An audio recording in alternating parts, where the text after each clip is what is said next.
Hi friends, మీకు కనుక ఈ వీడియో నచ్చినట్లయితే తప్పకుండా లైక్ చేయండి. కృష్ణప్రసాద్ గగన్తో అసలు అంతలా ప్రేమించే మిమ్మల్ని వదిలి నేను దూరంగా ఎందుకు వెళ్ళిపోయానో ఒక్కసారైనా ఆలోచించారా? కనీసం నన్ను అడిగే ప్రయత్నం చేశారా? సరే, ఇప్పుడు మీకు నేను నిజం చెబుతాను. ఆ రోజు భోగి నేను మీ అందరితో కలిసి చాలా సంతోషంగా భోగి పండుగను జరుపుకుందాం అనుకుంటూ ఉండగా అప్పుడే నాకు అపూర్వ నుండి ఫోన్ వచ్చింది. కార్మికులు కష్టంలో ఉన్నారని, ఫ్యాక్టరీని తగలబెడితే వచ్చే ఇన్సూరెన్స్ డబ్బుతో కార్మికులకు మంచి జరుగుతుందని అపూర్వ నన్ను నమ్మించింది. తన మాటలు నేను గుడ్డిగా నమ్మాను. ఫ్యాక్టరీని తగలబెట్టాను. ఫ్యాక్టరీని తగలబెట్టిన తర్వాత తెలిసింది అక్కడ శోభచంద్ర గారు నిండు గర్భిణిగా అదే ఫ్యాక్టరీలో ఉండిపోయారని. అలా శోభచంద్ర గారు నా కళ్ళ ముందే ఖాళీ బూడిదైపోయారు. ఈ విషయం శరత్ చంద్ర గారికి, గ్రామస్తులకు, కార్మికులకు తెలిస్తే నన్ను, నా కుటుంబంలోని మిమ్మల్ని కొట్టి చంపేస్తారని అపూర్వ నన్ను బెదిరించింది. అందుకే మిమ్మల్ని కాపాడుకోవడం కోసం నేను తప్పనిసరి పరిస్థితుల్లో అపూర్వ చెప్పినట్టుగా మీరాని పెళ్లి చేసుకుని ఆ ఇంటికి వెళ్ళిపోవాల్సి వచ్చింది అని చెప్పి అలా కృష్ణప్రసాద్ ఇప్పుడు చెప్పురా నేను చేసింది తప్ప అని గగన్ని ప్రశ్నిస్తూ ఉంటాడు. ఇకప్పుడు గగన్ ముమ్మాటికి తప్పే అని చెప్పి అంటూ ఉంటాడు. తప్పు చేసింది కాక ఎంత బాగా ఆ తప్పుని సమర్థించుకుంటున్నారు కృష్ణప్రసాద్. మా గొంతు కోస్తూ మీరు బతకడానికే గొంతు కోస్తున్నానని ఎంత బాగా చెప్పారో. చిన్నప్పటి నుండి మా అమ్మ ఎన్నో అవమానాలను భరించింది. ఆ అవమానాలన్నిటినీ నేను చూస్తూ పెరిగాను. ఇదంతా మీ వల్లే. ఆ రోజే నిజాయితీగా నిజం చెప్పుంటే మేము చచ్చే వాళ్ళము, బతికే వాళ్ళము ఆ తర్వాత సంగతి అని చెప్పి అలా గగన్ కృష్ణప్రసాద్ని నిందిస్తూ ఉంటాడు.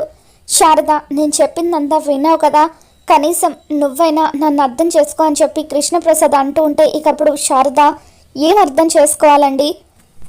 నా భర్త తప్పు చేయలేదని నేను నమ్మాను కాబట్టి మీరు కట్టిన తాళి ఇంకా నా మెడలో ఉంది. దయచేసి ఆ నమ్మకాన్ని అలాగే ఉండనివ్వండి. ఇప్పుడు మళ్ళీ తెలిసి ఇంకొక తప్పు చేయకండి అని చెప్పి శారద చేనుకి కంచెలాగా నాకు రక్షగా నా కొడుకున్నాడు. ఇప్పుడు నాకు మీ అవసరం లేదు. ఉండాల్సిన టైంలో మీరు మాతలేరు.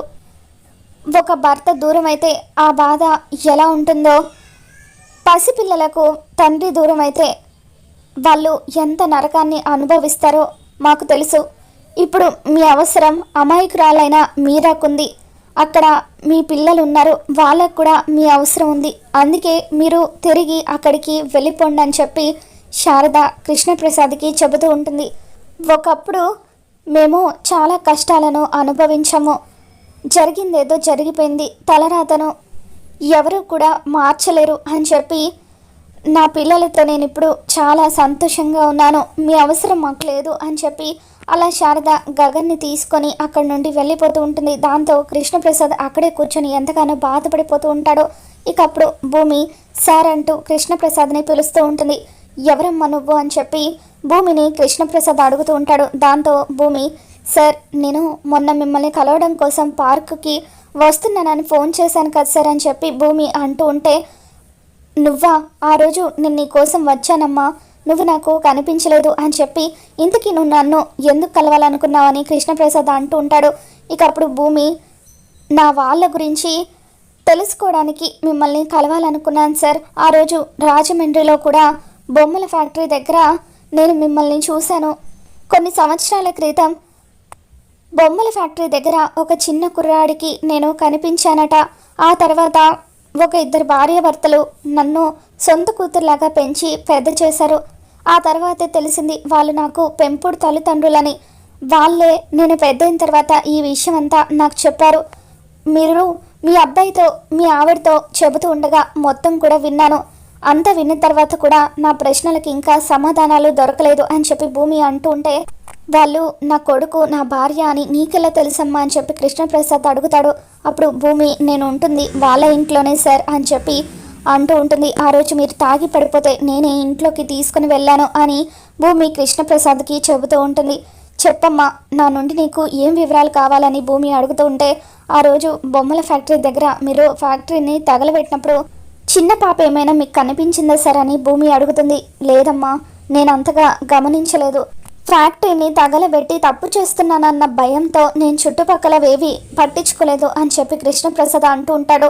సార్, నేను బొమ్మల ఫ్యాక్టరీ దగ్గర దొరికినప్పుడు నా దగ్గర శోభాచంద్ర గారి వస్తువులు కూడా దొరికాయట అని చెప్పి భూమి అంటూ ఉంటే అప్పుడు కృష్ణప్రసాద్, ఒకవేళ శోభాచంద్ర గారు ఫ్యాక్టరీకి వచ్చే తొందరలో ఆ గజ్జలు ఏమైనా అక్కడ పడేసుకున్నారేమో, నా కళ్ళ ముందే శోభాచంద్ర గారు నిండు గర్భిణిగా కాలి బూడిదైపోయారమ్మా అని చెప్పి అలా కృష్ణప్రసాద్ అంటూ ఉంటాడు. నా వాళ్ళను తెలుసుకోవచ్చేమో అని ఎంతగానో ఆశపడ్డాను. ఆ రోజు మీరు సమాధి దగ్గరికి వస్తూ ఉంటారని సెక్యూరిటీ చెప్పాడు సార్ అని చెప్పి భూమి అంటూ ఉంటే, నేను అక్కడికి వచ్చే కారణం వేరమ్మా అని చెప్పి కృష్ణప్రసాద్ అంటూ ఉంటాడు. ఇప్పుడే నాకు తెలుస్తుంది సార్ అని చెప్పి భూమి, నా కలగానే మిగిలిపోయింది అని చెప్పి అలా బాధపడుతూ అక్కడి నుండి వెళ్ళిపోతూ ఉంటుంది. మరోపక్క డాడ్ పెద్దమ్మతో వెళ్ళిపోవడం కోసమే ఇలా చేశారని అత్తయ్య అమ్మ అంటున్నారు అని చెప్పి బిందు చెర్రీకి చెబుతూ ఉంటుంది. నాన్న ఎప్పుడూ కూడా అలా చేయరు, నాకు పెద్దమ్మ మీద నమ్మకం ఉంది. ఒకవేళ నాన్న పెద్దమ్మతో వెళ్ళిపోవాలనుకున్నా కూడా పెద్దమ్మ ఏదో ఒకటి నచ్చ చెప్పి తిరిగి ఈ ఇంటికే పంపిస్తుంది. అత్తయ్య అనే మాటల వల్ల బాధపడి నాన్న ఈ నిర్ణయం తీసుకున్నారు అని చెప్పి చెర్రీ అంటూ ఉంటే అప్పుడే కృష్ణప్రసాద్ గేట్ తీసుకొని ఇంట్లోకి వస్తూ ఉంటాడు. ఇక కృష్ణప్రసాద్ని చూడగానే ఆనందంతో బిందు చెర్రీ ఇద్దరు కూడా కృష్ణప్రసాద్ని హగ్ చేసుకుంటారు. ఇక అలా కృష్ణప్రసాద్ని చూసి ఎంతగానో ఎమోషనల్ అవుతూ ఉంటారు. ఇక ఇంతలో అపూర్వ కృష్ణప్రసాద్ అని అర్చుకుంటూ హాల్లోకి వస్తుంది.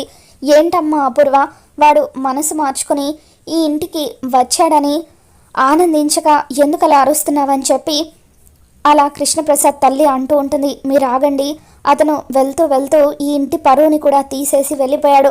పెద్ద పెద్ద అక్షరాలతో భారీ భారీ డైలాగులు పేపర్ మీద రాసి వెళ్ళిపోయావు కదా, మళ్ళీ తిరిగి ఈ ఇంటికి ఎందుకు వచ్చావు అని చెప్పి అలా అపూర్వ కృష్ణప్రసాద్ మీద మండిపడుతూ ఉంటుంది. మరి రాబోతున్న ఎపిసోడ్లో ఏం జరగబోతుందో మళ్ళీ మన ఛానల్లో తెలుసుకుందాం. మీకు ఈ వీడియో నచ్చినట్లయితే తప్పకుండా లైక్ చేయండి.